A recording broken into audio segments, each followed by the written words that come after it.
तं वीक्ष्य कृष्णानुचरं व्रजस्त्रियः प्रलम्ब्य बाहुं नवकञ्जलोचनम्।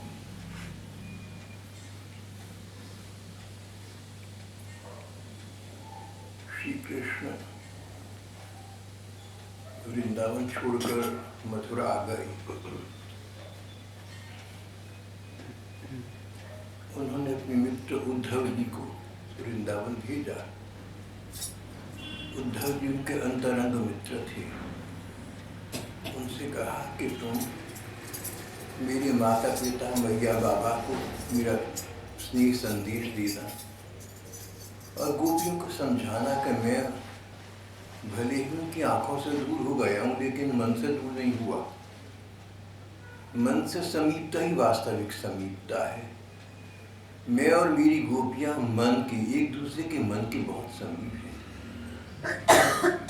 मैं सदा उनके साथ हूँ। इस प्रकार उन्हें आश्वासन देना। उद्धव जी वृंदावन पहुंचे, नंद भवन में ठहरे। रात भर नंद बाबा से बात होती रही। यशोदा जी सुनती रहीं, आंसू बहाती रहीं। श्री कृष्ण का विरह माता पिता के लिए असह्य था। रात बीती, सुबह हुआ। गोपिकाओं ने देखा कि नंद भवन में नंद बाबा के घर के सामने स्वर्ण का रथ खड़ा हुआ है। फिर देखा कि श्री कृष्ण से मिलता जुलता एक व्यक्ति भी बाहर आया। ये उद्धव जी थे। उद्धव जी की आकृति श्री कृष्ण से बिल्कुल मिलती जुलती थी और श्री कृष्ण के प्रसादी वस्त्र पहनती थी, आभूषण धारण करती थी। तो बहुतों को शक हो जाता था कि स्वयं श्री कृष्ण आ गए हैं। गोपिकाओं को क्षण भर के लिए इस प्रकार का संभ्रम हुआ। फिर उनका परिचय पाने के लिए उत्सुक हो गई। पता चला कि उद्धव तो श्री कृष्ण के सखा हैं, सचिव हैं, उनका संदेश लेकर आई हैं। तो उनमें आत्मीयता जागृत हो गई, अपनापन जाग गया। उद्धव जी को चारों ओर से घेर कर गोपिकाएं खड़ी हो गई।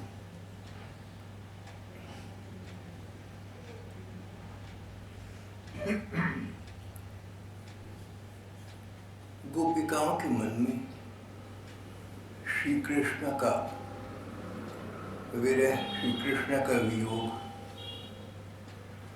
उनके मन को मानो छींच गया था, क्षीण कर गया था। उनका जीवन सामान्य नहीं रहा था, मन संतुलित नहीं रहा। 11.5 वर्ष जिनके साथ प्रेम लीलाएं रही, वे श्री कृष्ण चली तो ऐसे गए मानो कोई बात ही न हुई हो। गोपिकाओं को दुख था, निराशा थी, हताश थी। और अब श्री कृष्ण के सखा और सचिव उद्धव जी आत्मीयता के स्वर में पास आकर बैठे और मिले तो गोपिकाएं ये तो भूल ही गई कि ये अनजानी है या नया नया परिचय है। गोपिकाएं ये भी भूल गई कि किसके सामने क्या बात करनी चाहिए और क्या नहीं। समाज की मर्यादा और सामान्य शिष्टाचार को उन्होंने श्रद्धांजलि दे दी और उद्धव जी को अपना अत्यंत अंतरंग समझकर उनके सामने अपने मन की सारी बातें एक एक करके कह दी। गोपिकाओं ने प्रकार प्रकार की बातें की। कभी कभी कहती कि श्री कृष्ण ने हमारे साथ अच्छा नहीं किया। श्री कृष्ण बड़े कृतज्ञ निकले। जब तक यहाँ रहे हमें उन्होंने बहुत प्रेम जताया, बहुत प्रण प्रतिज्ञाएं की और गए तो ऐसे जैसे परदेसी घर चला गया हो और सुध न ली। उन्होंने अच्छा नहीं किया। विनय व्यथित गोपिकाएं मन से क्या सोचती थी ये तो कौन कहे, लेकिन विरही व्यक्ति के मन की स्थिति और अभिव्यक्ति सामान्य संसार से बिल्कुल अलग हो जाती है। गोपिकाएं कभी श्री कृष्ण पर उनकी वीर व्यथा में क्रुद्ध होकर, रुष्ट होकर कभी उनका दोष निकालती, कभी उन्हें कृतज्ञ बताती और कभी बिल्कुल प्रतिकूल बातें करने लगती। उद्धव, हम जानती हैं कि ब्रह्मा जी, भगवान शंकर जैसे बड़े बड़े महादेव श्री कृष्ण के चरणों की आराधना करती हैं। ऐसी स्थिति में हम गांव की गंवान ग्वालिनों की किस गिनती में हो सकती हैं? हमने उन्हें सर्वस्व समर्पण कर दिया। ये अकल या बेअकली हमने स्वयं की, पर सत्य तो यही है कि हम कहाँ श्री कृष्ण और कहाँ हम। दोनों का कोई साथ नहीं बनता, दोनों का कोई मेल नहीं बनता। जब याद आता कि श्री कृष्ण साक्षात भगवान हैं, तो कहती हम तो साधारण जीव हैं और साधारण जीवों में बड़ी नगण्य हैं, गई बीती हैं, अनपढ़ हैं, गंवार ग्वालिने हैं। भला श्री कृष्ण का साक्षात परमात्मा का ब्रह्मा जी और शिव जी जिनकी उपासना और आराधना करते हैं, हमसे क्या तालमेल हो सकता था? हमने अपने को भूलकर, अपनी औकात को भूलकर, अपनी विसात को भूलकर उनसे प्रेम किया। इसमें उनका क्या दोष है? यही कम नहीं है कि जब तक यहाँ रहे उन्होंने हमारा मान रखा, उन्होंने हमारा सम्मान रखा। हमने ये सोच लिया कि उनके मन में हमारे प्रति प्रेम है, ये तो हमारी नासमझी हो गई। वो हमारा मान रख रहे थे और उनके मान रखने के गुण को हमने अपना अधिकार समझ लिया। गोपिकाओं को अपने विषय में दैन्य की भावनाएं आ जाती, विनम्रता की भावनाएं आ जाती। फिर कभी तीसरा भाव प्रवाह होता, उलाहना, उपालंब, शिकवे, शिकायतें।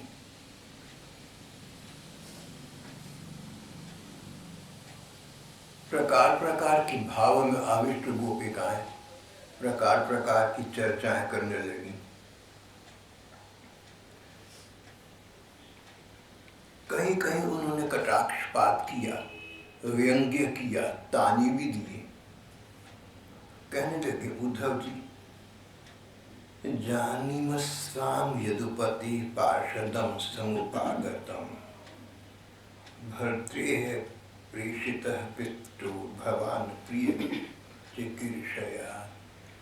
उद्धव, हमसे तुम ये क्यों कहते हो कि श्री कृष्ण ने तुम्हें हमारे पास भेजा है?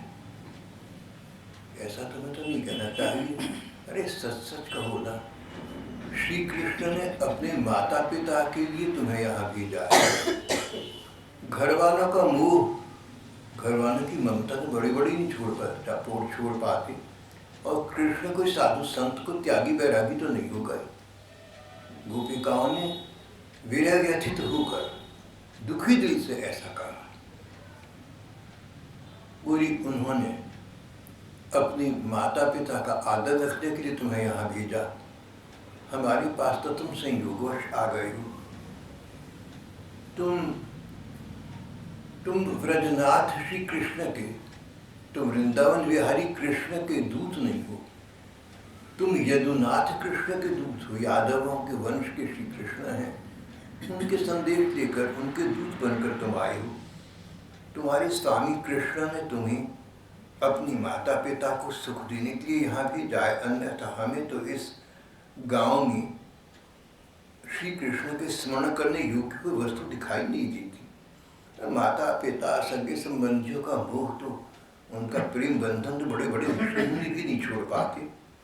दूसरों के साथ जो प्रेम संबंध का स्वांग किया जाता है, वह तो प्रायः किसी न किसी स्वार्थ के लिए होता है।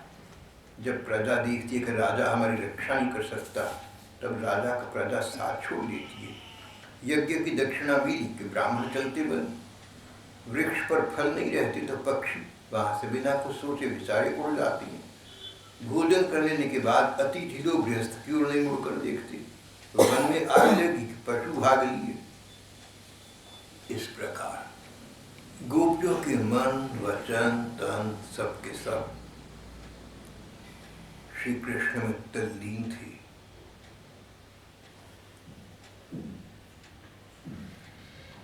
श्री कृष्ण ने बचपन से लेकर किशोर अवस्था तक, अपने अबोध शैशव से लेकर 11.5 वर्ष की उम्र तक श्री कृष्ण वृंदावन रहे, तब तक की सब लीलाएं उनके स्मरण पथ में उतर आईं। वे आत्मविस्मृत हो गई, अपने को भूल गई, भूल कर भी पड़ी। अचानक उसी समय कोई भौरा इधर उधर किसी वाटिका से, किसी बगीचे से यहाँ गुनगुनाता हुआ आ गया। अब भौरे बाग बगीचों में, वन जंगलों में गुनगुनाते रहती हैं। गोपिकाओं की दृष्टि कृष्णमय हो गई थी, उन्हें सब कुछ श्री कृष्ण से संबंधित दिखता था। भौरा आया, गुंजारता हुआ आया। गोपिकाओं ने समझा कि श्री कृष्ण ने इस भौरे को भी अपना दूत बनाकर हमारे पास भेजा है, और भौरे को श्री कृष्ण का दूत समझकर भौरे से प्रकार प्रकार की वैसी बातें करने लगी जैसे उद्धव जी से अभी कर रही थी। उद्धव जी देख रहे थे, चकित हो रहे थे। गोपिकाओं का श्री कृष्ण के लिए इतना प्रेम है। प्रेम की ये अगाध धारा उद्धव जी के विचार पथ में कभी उतरी नहीं थी, कभी कल्पना भी नहीं की थी कि भगवान के लिए किसी का इतना अगाध, इतना अमित प्रेम हो सकता है। भौरे को लेकर उन्होंने समझा कि श्री कृष्ण का दूत है। अरे भौरे, कपटी कृष्ण का शाखा है, तू भी कपटी है। तू स्वयं तो किसी कुसुम से, किसी फूल से प्रेम नहीं करता, यहाँ से वहाँ उड़ा फिरता है। जैसे तेरे साम वैसा ही तू, जैसा तू काला है वैसे ही वे भी काली है। अरे भौरे, हम वनवासी नहीं हैं, हमारी तो घर द्वार भी नहीं है। तू हम लोगों के सामने यदुवंशियों के अग्रगण्य श्री कृष्ण का बहुत सा गुणगान क्यों कर रहा है? ये सब हम लोगों को मनाने के लिए ही ना। पर देख, श्री कृष्ण हमारी जानी पहचानी बिल्कुल पुरानी है। तेरी चापलूसी हमारे पास नहीं चलेगी, तू चला जाए यहाँ से, और जिनके साथ सदा विजय रहती है उन श्री कृष्ण के पास जाकर उनका गुणगान कर। भौरी, श्री कृष्ण हमारे लिए छटपटा रहे हैं, ऐसा तू क्यों कहता है? प्रेम व्यथित व्यक्ति, प्रेमी दूर चला जाए तो प्रियतमा का, प्रेयसी का मन न जाने क्या क्या सोच लेता है, कल्पना कर लेता है।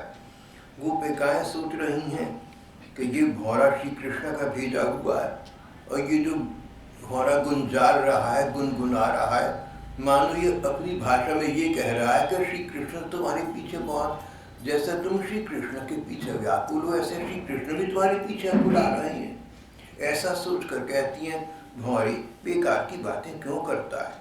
वे हमारी ही छटपटा रही हैं, ऐसा तू क्यों कहता है?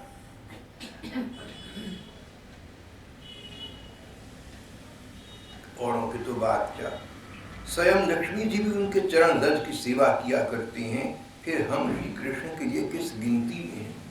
अब उनको याद आया कि कृष्ण तो साक्षात भगवान, लक्ष्मी जी उनकी पत्नी है। गोपिकाओं ने कहा, भौरी, श्री कृष्ण की चरण सेवा तो लक्ष्मी जी स्वयं करती हैं, हम उनकी किस गिनती में हो सकती हैं? परंतु तो उनके पास जाकर कहना कि कृष्ण तुम्हारा नाम तो उत्तम श्लोक है, उत्तम श्लोक, अच्छे अच्छे उत्तम लोग श्लोक जिसकी कीर्ति का गायन करते हैं, अच्छे अच्छे लोग तुम्हारे सुंदर यश का गायन करते हैं। तुम्हारा नाम तो उत्तम श्लोक है, परंतु इसकी सार्थकता तो इसी बात में है कि तुम दीनों पर दया करो। तुम्हारा यश, तुम्हारी प्रशंसा तभी सच्ची होगी जब तुम दीन दुखी लोगों पर दया करो। हम दीन हैं, दुखी हैं, हम पर दया करके ही कभी यहाँ आ जाए।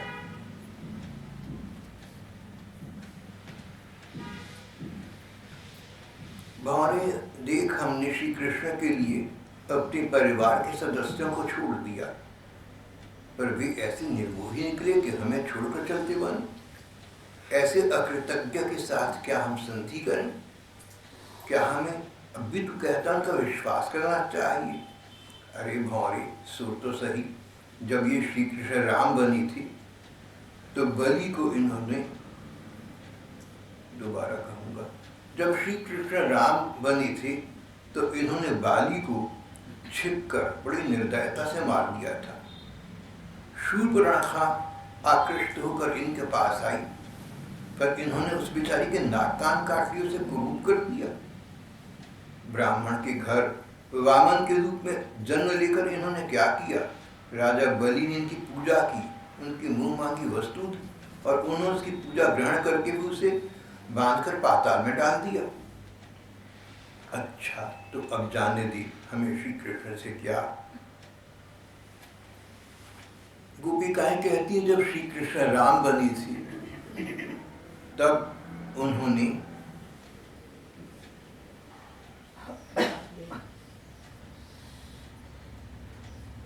शूर्पणखा के साथ कितना अन्याय किया, बाली को किस प्रकार मार दिया। और जब वामन भगवान के रूप में इनका अवतार हुआ तब भी इन्होंने राजा बलि को पाताल लोक में डाल दिया था।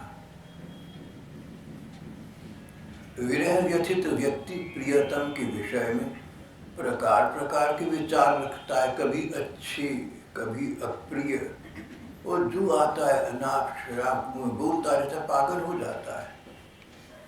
मन में तो अनुराग होता है, अनुराग के अनेक रूप ये होते हैं। कोई तुमसे वैसे प्यार न करे जैसा तुम आशा रखती हो या चाहती हो, तो ये मत समझना कि वो तुमसे प्यार नहीं करता, अपने हिसाब से करता है। उसके गणित को समझने का प्रयत्न करना। यहाँ तो उच्चतम स्तर की प्रेम की बात हो रही है। गोपिकाओं का ये कहना कि लक्ष्मी जी उनकी पत्नी है, शिव जी ब्रह्मा जी उनका आदर करती हैं, राम बने थे तब उन्होंने ऐसा किया था। गोपिकाएं जानती थी कि कृष्ण परमात्मा है, भगवान है। भगवान जानकर गोपिकाओं ने श्री कृष्ण के साथ प्रेम का नाता बनाया था। अच्छा, तो अब जाने दी हमें कृष्ण से क्या लेना है। यदि तू कहे कि जब ऐसा है तब तुम लोग उनकी चर्चा क्यों करती हो? अगर श्री कृष्ण इतने अयोग्य हैं, अपात्र हैं प्रेम के, तो तुम उनके पीछे अभी भी पागल क्यों? पता चल गया कि कृष्ण ऐसे निकले तो भूल जाओ। अब तुम उनकी सच्चाई जानकर भी उनकी चर्चा भी क्यों कर रही हो? कदाचित तू हमसे ये पूछे तो भौरी हम सच कहती हैं, एक बार जिसे श्री कृष्ण का चस्का लग जाता है वह उसे छोड़ नहीं सकता। जिस प्रकार आज के युग में कोई व्यक्ति मदिरा पान करे, मद्यप हो जाए, शराब पीना शुरू कर दे, तो चाहकर भी नशा छोड़ नहीं पाता। श्री कृष्ण का तो एक प्रकार का नशा है, एक मधुर स्वभाव है। जिसको ये चस्का लग गया, जिसको ये व्यसन लग गया, जिसको श्री कृष्ण के रस का एक बार परिचय प्राप्त हो गया, वो उसको नहीं छोड़ पाता। उसकी सारी द्वंद्व छूट जाती। संसार के अन्य लोगों जिनको श्री कृष्ण के प्रेम का व्यसन लग गया, श्री कृष्ण का चस्का लग गया, श्री कृष्ण के व्यासंगी हुए, उन लोगों के लिए संसार में और दूसरे लोगों के साथ न राग रहता है, न द्वेष रहता है, बस एक कृष्ण रह जाती हैं। उन्हें सुख दुख की चिंता नहीं होती, गर्मी सर्दी की परवाह नहीं करते, बस कृष्णमय हो जाती हैं।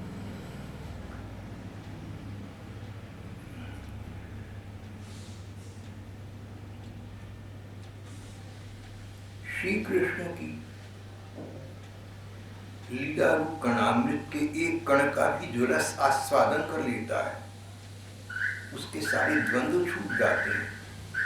बहुत से इस प्रकार के लोग दुख से सनी हुई घर गृहस्थी छोड़कर अकिंचन हो जाते हैं, अपने पास कुछ भी संग्रह परिग्रह नहीं करते।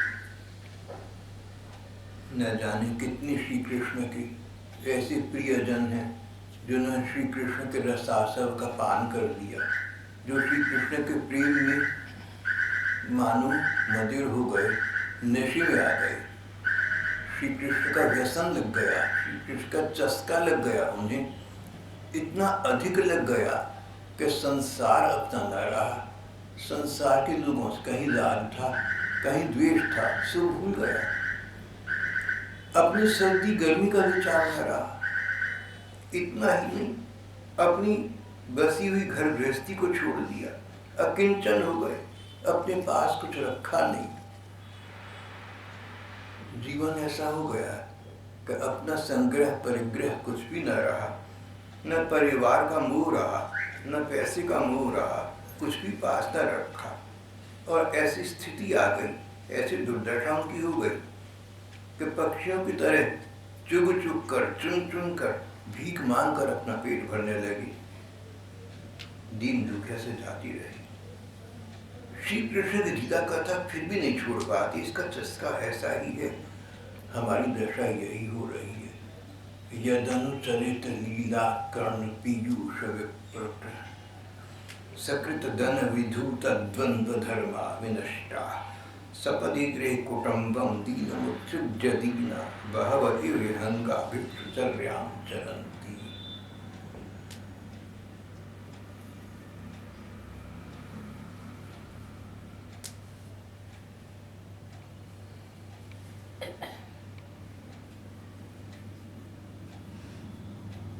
जिनको श्री कृष्ण के प्रेम का रस लग गया, एक बार भी वे संसार से तो जाती रहती हैं, घर गृहस्थी, संग्रह परिग्रह, धन परिवार कुछ भी नहीं रख पाती। और ऐसी स्थिति आ जाती है कि पक्षियों की तरह चुन चुन कर, भीख मांग कर अपना पेट भरती हैं, दीन दुनिया से जाती रहती हैं। इतना होने पर भी श्री कृष्ण का चस्का छोड़ नहीं पाती। ऐसी दशा हमारी हो रही है। हम भूली भाली गोपियां छलिया श्री कृष्ण की कपट भरी मीठी मीठी बातों में आ गई, उन्हें सत्य के समान मान बैठी। भंवरी, अब इस विषय में तो कुछ और मत कहे, तुझे कुछ कहना हो तो दूसरी बात कर।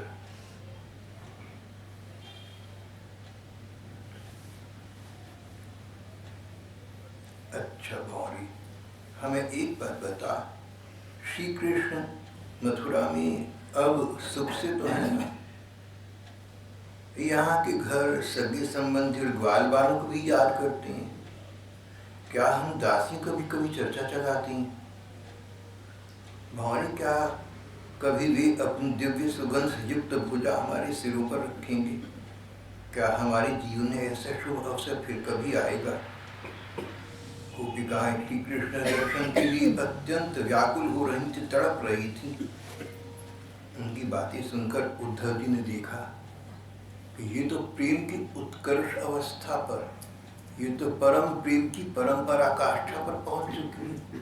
उद्धव की तो चिंतन शक्ति में भी ये नहीं आ सकती थी बात। उद्धव तो इसकी कल्पना भी नहीं कर सकते थे। उद्धव जब से उनका जन्म हुआ श्री कृष्ण के प्रेमी थे, और अब श्री कृष्ण के सखा सचिव और अंतरंग जन थे। इसीलिए श्री कृष्ण ने अपनी प्रेयसी गोपिकाओं के पास अपना प्रेम संदेश लेकर उद्धव को भेजा था। श्री कृष्ण के परम प्रेमी उद्धव आज चकित रह गए। जैसे ऊंट पहाड़ के नीचे निकले तो पता लगता है कि ऊंचाई और ऊंचा कद क्या होता है। उद्धव को लगा कि जिसको मैं प्रेम समझता था वो तो प्रेम है ही नहीं।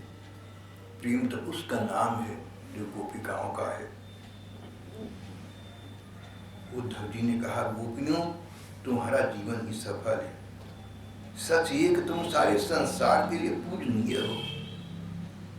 तुमने तो भगवान कृष्ण को अपना हृदय, अपना सर्वस्व समर्पित कर दिया। संसार में जो भी अच्छे अच्छे काम करे जाते हैं, उनका अंतिम लक्ष्य श्री कृष्ण का प्रेम प्राप्त करना है। दान करो, व्रत, तप, हवन, जप, वेदों का अध्ययन, बड़े बड़े साधन अपनाओ, सब इसीलिए है कि श्री कृष्ण का प्रेम प्राप्त हो। और बड़े सौभाग्य की बात है कि तुम्हें श्री कृष्ण का वो प्रेम पराकाष्ठा को प्राप्त है। बड़े बड़े ऋषि मुनियों के लिए दुर्लभ है। तुमने अपने परिवार का, घरों का त्याग कर दिया इन श्री कृष्ण के लिए। जो सबके परम पति हैं श्री कृष्ण, उनको अपने पति के रूप में तुमने वर्ण कर लिया। हित्वा वृणीतम यूयम यत् कृष्णाख्यम पुरुषम परम दृष्ट्या पुत्रान् पतीन् देहान् स्वजननान् भवनानि च। जो सबके पति हैं, जो सबके परम पति हैं, उन परम पुरुष श्री कृष्ण को तुमने अपने पति के रूप में वर्ण कर लिया। महाभाग्यवती गोपिकाओं, तुमने श्री कृष्ण के वियोग में वह भाव प्राप्त कर लिया है जो सभी वस्तुओं के रूप में उनका दर्शन कराता है। भौरा गुंजारता देखा तो तुमने समझा श्री कृष्ण ने अपना दूध भेज दिया। और तुम लोगों का श्री कृष्ण के प्रति ये प्रगाढ़ भाव मेरे सामने प्रकट हुआ। मेरे ऊपर तुम देवियों की बड़ी कृपा है। गोपिकाओं वाला भाव किसी व्यक्ति के, किसी भक्त के मन में उद्दीप्त हो, ये तो बड़ा कठिन काम है। गोपी भाव की प्राप्ति तो गोपी भाव के बाद कहते हैं चैतन्य महाप्रभु को ही हुई थी। श्री कृष्ण 5,500 बरस पहले हुई, चैतन्य महाप्रभु 500 बरस पहले हुई। मान्यता ये है कि जो इतिहास हमें पता है उसके अनुसार गोपियों के बाद गोपी भाव की प्राप्ति चैतन्य महाप्रभु को हुई, और चैतन्य महाप्रभु के बाद कदाचित आंडाल या भक्तिमती मीरा जी को कुछ कुछ प्राप्त हो। इस प्रकार के यदा कदा कोई गिने चुने भक्त होंगे। गोपी भाव की प्राप्ति तो बड़ी कठिन बात है, तो सर्वोच्च पराकाष्ठा की बात हो गई।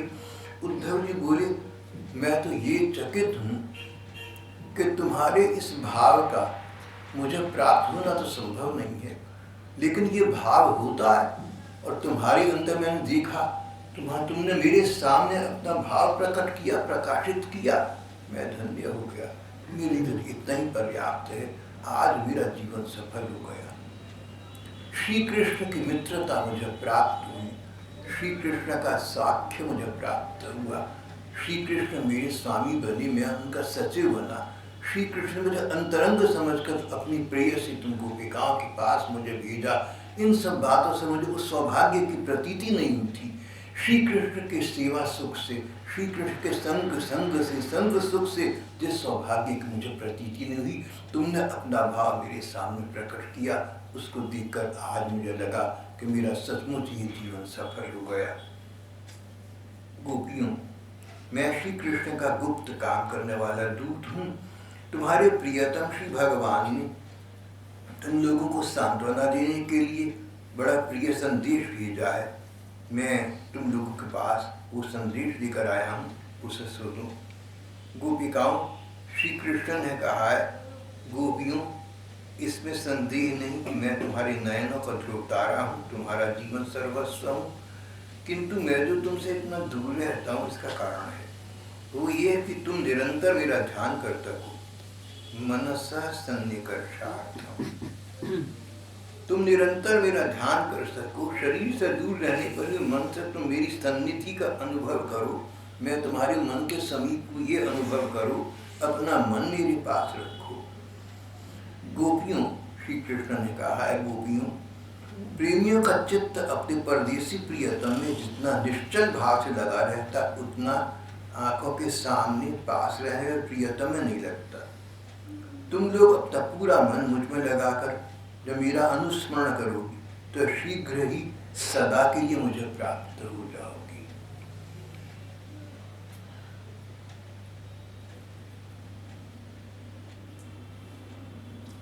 नित्यम अचिरान मां पैश्यत। श्री कृष्ण ने गोपिकाओं के नाम संदेश में बड़े तत्व की बात कही, बड़े सिद्धांत की बात कही। जब तक ये मानव जीवन है, मनुष्य शरीर है, तब तक श्री कृष्ण का स्मरण होना या उनके विरह में व्याकुल होना ही जीवन की परिणति, चरम अवस्था है। पर संसार से शरीर का संयोग समाप्त होने पर इस संसार से प्रत्यागमन के पश्चात मरणोपरांत श्री कृष्ण की नित्य धाम की प्राप्ति हो जाए, श्री कृष्ण का नित्य धाम तो महाप्रलय होने पर भी बना रहता है। शिव ब्रह्मलोक समाप्त हो जाती पर श्री कृष्ण का नित्य धाम बना रहता है। उस धाम में स्थान प्राप्त हो जाए, इसके लिए जिस प्रकार की तन्मयता के श्री कृष्ण के ध्यान की आवश्यकता है, श्री कृष्ण ने गोपिकाओं से कहा, मेरे दूर रहने पर तुम्हारा ध्यान इतना अधिक बढ़ गया, तन्मयता बढ़ गई, मेरे अतिरिक्त तब तुम्हें कुछ विचार ही नहीं आता, भवानी को भी तुम मेरा दूध समझ रही। तो इस प्रकार जो तुम्हारी तन्मयता मुझ में हो गई, इसने तुम्हारे संसार के और पिछले करोड़ों जन्मों के सभी संस्कार समाप्त कर दिए। अब तुम इस योग्य हो गई हो कि जब मैं अवतारी लीला समाप्त करके अपने नित्य धाम को जाऊंगा तो तुम लोग मेरे साथ वहां चलोगे और तुम्हारा नित्य सुख का स्थान वहां पर तुम्हें प्राप्त हो जाएगा, अमर अक्षय जीवन तुम्हें प्राप्त हो जाएगा। मैया वेश्य मने कृत्सम विमुक्ता शेष विद्यत अनुस्मरन्तु माम नित्यम अचिरान माम वैश्यतः। शेष वृत्तियों से रहित संपूर्ण मन मुझ में लगाकर जब तुम लोग मेरा अनुस्मरण करोगी, तब शीघ्र ही सदा के लिए, तब शीघ्र ही सदा के लिए मुझे प्राप्त हो जाओगी। मैं तुम्हें मिलूंगा अवश्य, निराश मत हो।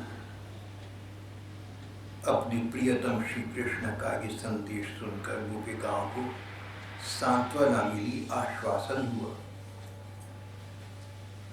उनका मन संतुलित हुआ, सामान्य मनोस्थिति को प्राप्त हुआ, नॉर्मल हुआ।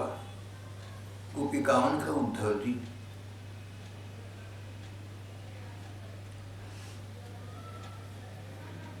क्या श्री कृष्ण हमारा, आप अंतरंग जनों के साथ बात करते हुए हमारी चर्चा कभी छेड़ते हैं? उद्धव जी, क्या कभी श्री कृष्ण रास की रात्रियों का स्मरण करते हैं, जब वृंदावन में यमुना जी किनारे चांदनी छिटक रही थी, फूल खिले हुए थे, वृंदावन अत्यंत रमणीय लग रहा था, उन्होंने रात्रि में हमारे साथ रास मंडल बनाकर नृत्य किया था। कितनी सुंदर थी वह रासलीला।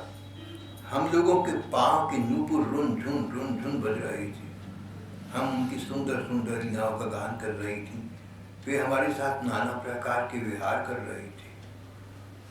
कुछ अन्य गोपियां बोल पड़े, उद्धव जी सच कहें हम तो उन्हीं के विरह की आग से जल रहे हैं। जैसे बादल जल बरसाकर वन को हरा भरा कर देते हैं, ऐसे श्री कृष्ण क्या कभी कर स्पर्श आदि से हमें जीवन दान देने के लिए यहाँ आएंगे?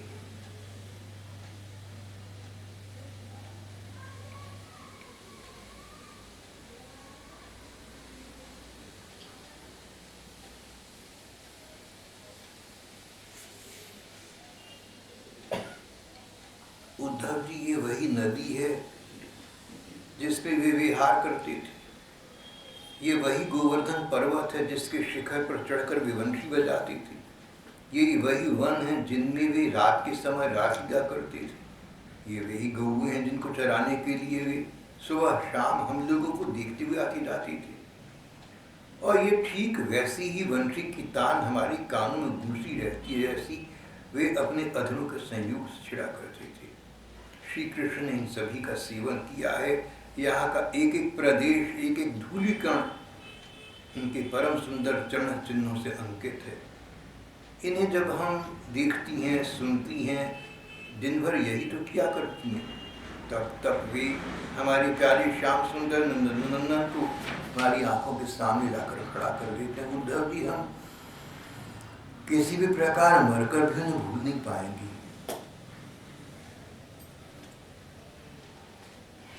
श्री कृष्ण की हंस की सुंदर चाल, उन्मुक्त हास्य, विलासपूर्ण चितवन और मधुमयी वाणी, उन सब ने हमारा चित्त चुरा लिया है।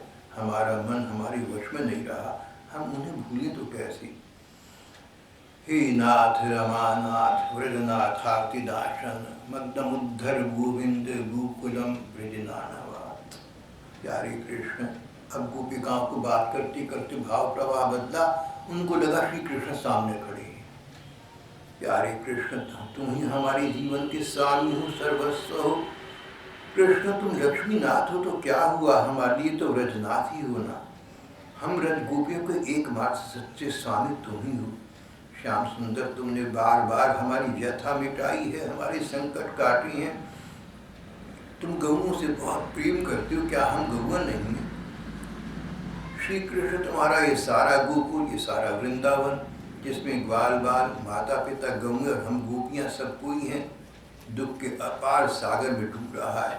आओ जल्दी आओ, इसे बचाओ, हमारी रक्षा करो। श्री कृष्ण का प्रिय संदेश सुनकर गोपियों की विरह की व्यथा कुछ कुछ शांत हो गई। वे बड़ी प्रेम और आदर से उद्धव जी का सत्कार करने लगी। उद्धव जी गोपियों की विरह व्यथा मिटाने के लिए कई महीनों तक वहां रहे।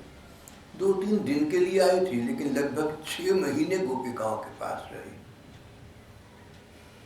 अखंडानंद जी महाप्रभु कहते थे कि उद्धव जी अधिक समय तक रहे। 3-4 दिन के लिए आए थे, 6 महीने इसलिए रहे कि उन्होंने गोपिकाओं के मुख से श्री कृष्ण के अतिरिक्त अन्य कोई चर्चा कभी सुनी ही नहीं।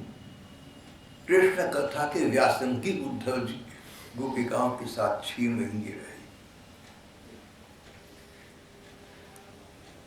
जितने दिनों तक उद्धव जी रहे, यहाँ रहे, उतने दिनों तक भगवान कृष्ण की लीला की चर्चा होती रहने के कारण सभी को ऐसा जान पड़ा मानो अभी एक ही क्षण हुआ हो।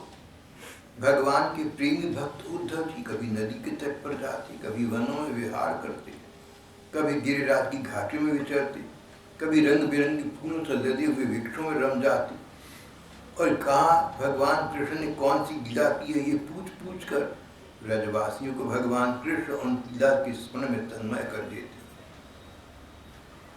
उद्धव जी ने व्रज में रहकर गोपियों की इस प्रकार की प्रेम विकलता देखी, बहुत सी प्रेम चेष्टाएं देखी, श्री कृष्ण की तन्मयता देखी, प्रेम और आनंद से भर गए। गोपियों को नमस्कार करते हुए इस प्रकार गान करने लगे, अहो इस पृथ्वी पर इन गोपियों का ही शरीर धारण करना श्रेष्ठ और सफल है, क्योंकि सर्वात्मा भगवान कृष्ण के साथ उस परम प्रेममय दिव्य महाभाव में स्थित हो गई हैं, जिसकी प्राप्ति बड़े बड़े मूर्खों को नहीं होती। हम भक्तजनों के लिए तभी ये वांछनीय यही है, हमें इसकी प्राप्ति नहीं हो सकी। सत्य है, जिन्हें भगवान कृष्ण लीला कथा के रस का चस्का लग गया है, उनमें किसी प्रकार की यज्ञ यागों की तप तपस्या इत्यादि की आवश्यकता नहीं रहती। और यदि भगवान की कथा का रस नहीं मिला, उसमें रुचि नहीं हुई, तो अनेक कल्पों तक ब्रह्मा होने से भी क्या लाभ है। ये गांव की गंवार ग्वालिनी और श्री कृष्ण में इनका अनन्य प्रेम, अहो धन्य है, धन्य है। स्पष्ट है कि कोई भगवान के रूप और रहस्य को न जानकर भी उनसे प्रेम करे, उनका भजन करे, तो वे स्वयं अपनी शक्ति से, अपनी अपार कृपा से उसका परम कल्याण कर देते हैं। ठीक वैसे ही जैसे कोई अनजान में अमृत पी ले, तो अमृत की अपनी वस्तु शक्ति से पीने वाले को अमृत अमर बना देता है। श्री कृष्ण ने रास के समय इन गोपियों के गले में बाण डालकर इनके मनोरथ पूर्ण किए। भगवान ने जिस कृपा प्रसाद का वितरण किया, इन्हें जैसा प्रेम दान किया, वैसा तो भगवान की परम प्रेमवती लक्ष्मी जी को प्राप्त नहीं हुआ, फिर दूसरी महिलाओं की तो बात ही क्या है। मेरे लिए तो सबसे अच्छी बात ये होगी कि मैं वृंदावन धाम में कोई झाड़ी बन जाऊं, लता बन जाऊं, जड़ी बूटी बन जाऊं। यदि मैं ऐसा बन जाऊंगा तो मुझे इन गोपियों की चरण धूलि निरंतर सेवन करने के लिए मिलती रहेगी। इनकी चरण रज में स्नान करके मैं धन्य हो जाऊंगा। धन्य है ये गोपियां।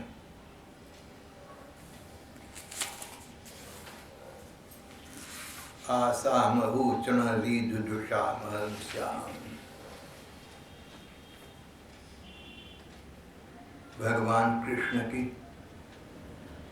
जिन चरणों की उपासना शिव जी और ब्रह्मा जी करते हैं, उन चरणों को रासलीला के समय गोपियों ने अपने हृदय पर रखा, उनको कंठ लगा लिया और अपने हृदय की जलन और विरह व्यथा शांत की। नंद बाबा के ब्रज में रहने वाली गोपियों की चरण धूलि को मैं प्रणाम करता हूँ। वंदे नंद व्रजस्तीर्णाम पादरेणु में वीक्षणा।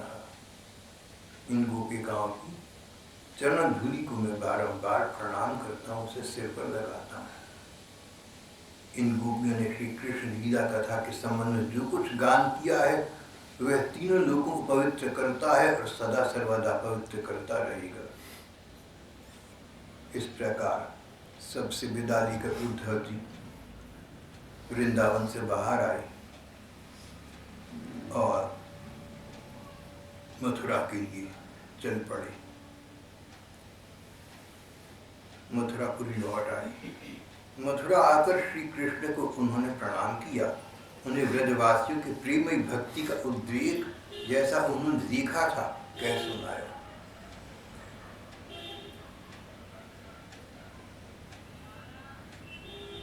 यहाँ हमारा पाठ का आज का प्रसंग समाप्त हो जाता है।